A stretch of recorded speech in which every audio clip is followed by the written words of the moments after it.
Hey, what's up, everyone? This is Patrick. Thank you for tuning into this week's episode.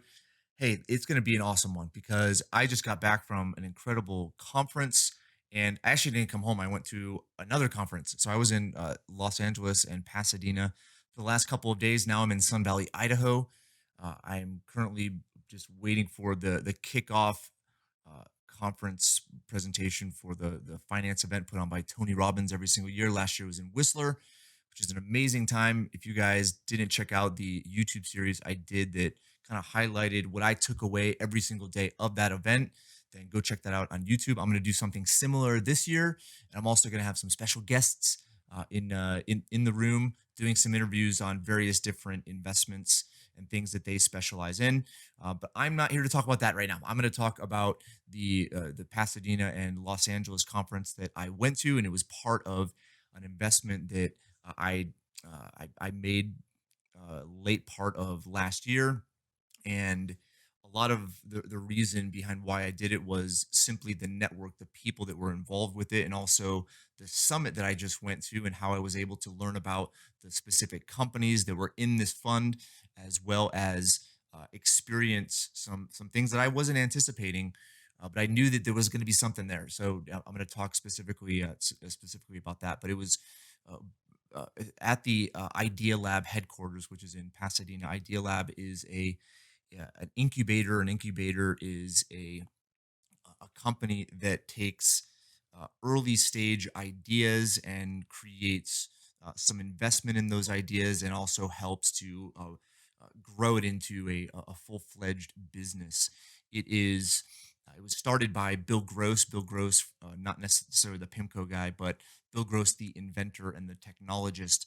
He has done multi billion-dollar exits with various companies over the years. He has a tremendous reputation and a tremendous spirit about him as far as helping to solve a lot of the world's problems. I'm not going to talk specifically about the investments that are within this fund or what he's up to. You guys can go check out idealab.com and see those. And there are links to the specific companies in there. And a lot of it is, just inventions around renewable energy and energy storage that are revolutionary. It's gonna be incredible to see how those come to fruition. But what I wanted to do is essentially take what I learned at these few days and apply it to something that would be valuable to you, and specifically to the theme of this season, which is investment and making successful investments.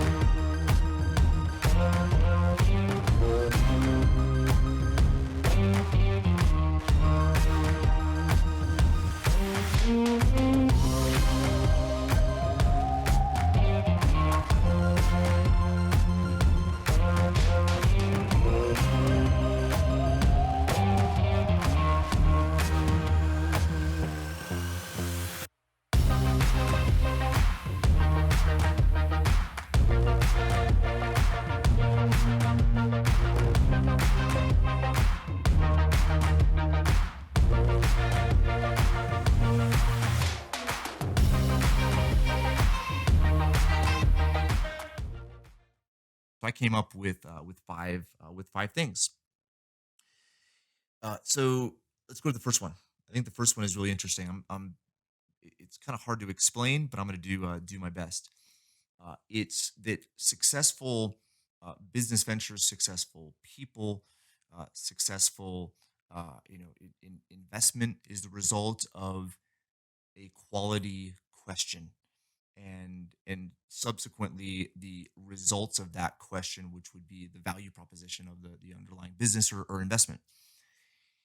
And it's really asking those insightful, meaningful questions to ourselves or in general, before starting to limit how we actually accomplish it. I think that's where everyone gets stuck. So I'm going to give you some examples. So a question I came up with, and I think it needs to be simpler than this, but I just did as an example, which is, how can you store and distribute renewable energy that didn't hurt the environment and was less expensive than what it currently costs? Second one would be, what if there was a way to get good food faster and cheaper? Another one could be, how could I have real time information that my aging mother is safe? That was one of Bill's questions with some of the ideas he's thinking about. And then another one, specific to you and your situation is, how can I make more money with my investments and have more control and less risk?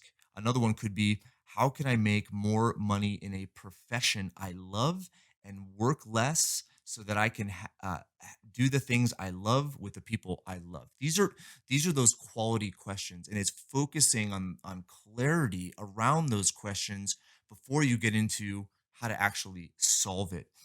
And I'm going to give you an example based on one of the exercises we did. So the last day of this investment summit was that we all came up with an idea, and everyone voted on the ideas, and then we got into groups, 9 separate groups, and actually took 15 minutes to come up with a 3-minute pitch of that idea. So I went to the group that the idea was essentially a monitor for children, so that if they were in a public place and were lost, or heaven forbid, kidnapped, there would be a notification to the parents. And the quality question that we came up with, let me put it, let's see here. Um, what if you never had to worry about the safety of your child in a public place? That was our quality question. But here's what was amazing is when we got into these groups, we only had 15 minutes to come up with the pitch. Almost everyone went to, how do you do it? And it was, well, you do it this way. No, you can't do it this way because of that. And then it was, okay, well, we'll do it this way. No, you can't do it this way because of that.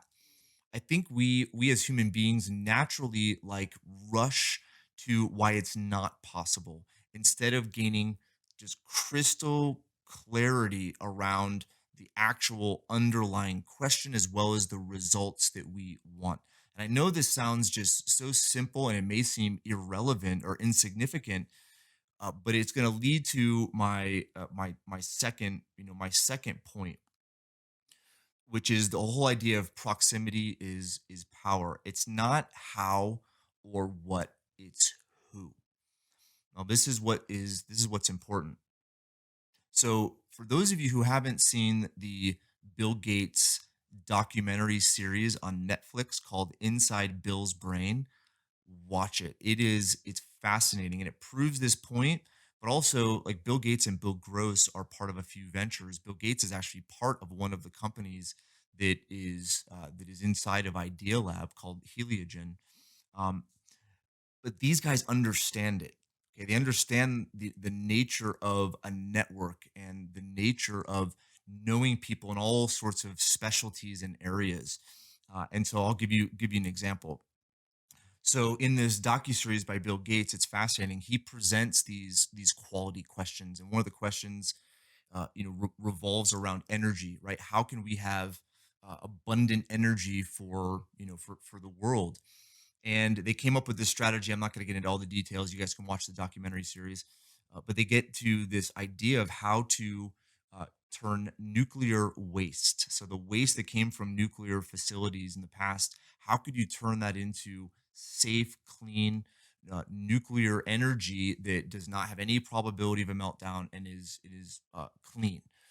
And he went out and he networked with those that had expertise and specialty in this area, not one person or two-person, but multiple people. He brought them together, and that's how they came up with ultimately the solution. If he went to one, probably not going to do it. Went to two, probably not going to do it. But he brought a team together to figure out that solution. And this is why I think it is important when it comes to investments, right? Number one, it's creating a quality question around what you want, what the results are that you're after. Okay, what if I could do this? What if I could do that? What if my life looked like this? Then you start to look for those inside of your network, okay, that could help facilitate this, as opposed to you figuring it out. Because if you knew how to do it, you would already be doing it. And that's where I think people get stuck because they feel that they have to do everything in a single dimension. Whereas the idea of creating brain power comes from multiple people in their area of expertise in order for you to figure out how to do it. And it's not you figuring it out, but it's the team environment, the network that's enabling you to do that. So hopefully that makes sense. And then I'll give you another example. So I was talking to an individual that was part of this group, and he is actually really successful. He's done some let's see, seven, eight, nine figure, and he's young. He's younger than I am. Nine figure venture capital funds, doing some incredible things. I won't get into it because I don't have his permission to talk about it, but he said the exact same thing, or alluded to the exact same thing. He was able to make so many different connections with his network in Northern California, and was able to exit a few businesses of his own, and then started to put together deals doing some incredible things. But it's him being able to have these relationships in various areas and bringing those relationships together and solving these incredible problems. And so he alluded to the same thing. So it wasn't just the Bill Gates docu series. It wasn't just what Bill Gross did, bringing amazing people together, because all of the teams that were associated with the Idea Lab companies and ventures were these professional teams that he had pre-existing relationships with. And this brings me to my third point. And we discussed this in a previous episode this season, which is the difference between leverage and delegation. I believe that the easy thing to do is to delegate. It's to put the responsibility for everything on the shoulders of somebody else. But what leverage is, I think leverage is within our control, being able to be crystal clear about any outcome, an investment outcome, the results of an investment, as well as understanding the expectations that you have. And again, the clarity around those results, what you are expecting, as well as the accountability structure that exists, knowing how to along the way with certain milestones that things are successful, that we hit this, noticing signs that things are not going well. So there may seem to be these subtle differences between leverage and delegation. But leverage is what I explained before. It's Bill Gates and his knowledge to a certain point, his knowledge of what the outcome is, his knowledge of what the problem is, and having enough information about how things work to be able to bring a team together and be clear about the mutual expectations. Okay, so that's the third, leverage versus delegation. The fourth one is also interesting, and it does relate to what I've been talking about, which is the criteria for a winning company slash investment. As I said before, the quality of the underlying business structure is typically the quality of the investment. And so one of the things they went through is how they go about identifying an idea and the success of an idea. The first thing they look for is an experienced leader, the experienced CEO, not one that is appointed or just because of tenure gets that role, or the founder. It's an experienced executive, someone that's been there and done that. Also, it's an experienced professional investment team. This isn't their first rodeo. They've been through multiple different ventures and companies before, and even though they may not have expertise in the specific field, they can orchestrate the business fundamentals, the investment fundamentals. And then it's identifying the market that exists where whatever the underlying business or investment is has value. It solves a big problem. The potential audience is identified. Okay, if it's a small audience, it may not be worthwhile. If it's a massive audience, if this business or investment will actually make a difference with lots of people's lives, then that's something to take into consideration. The timing is also important. And these days, especially as things are going so quickly, okay, knowing whether the market is right for the specific idea. The next is that there's opportunities to iterate. Iterate meaning you have a product or a service or an investment that comes to the market, but then there's constant improvement, constant iteration, being able to improve this, improve that, make it even more valuable. And then the next one is Moore's Law. which I found is interesting, that the underlying business and investment is able to be grown or scaled based on computing power, leveraging technology. The next is persistence, and persistence ultimately coming from the team itself, the founder, the question that they have, the quality question, the mission that they're on, the results that they're after, which is doing something great. The persistence really comes from that. Going the extra mile comes from knowing that they're doing something amazing and great. And then finally, there's a differentiating factor. There's something different. It's not just the next Starbucks. It's not the next Pizza Hut or Papa John's, right? It's there's a differentiating factor that provides that marginal difference to make it great versus just average or normal. Okay, that's number four is the quality of the company and investment and the team and identifying kind of where it fits. And then the final is the know the needs of the team, specifically the executives, the founders, and knowing what they are driven by. Now, with Tony Robbins, he talks about needs based psychology, which is the six human needs, which is certainty, uncertainty, significance, love and connection, and then growth and contribution.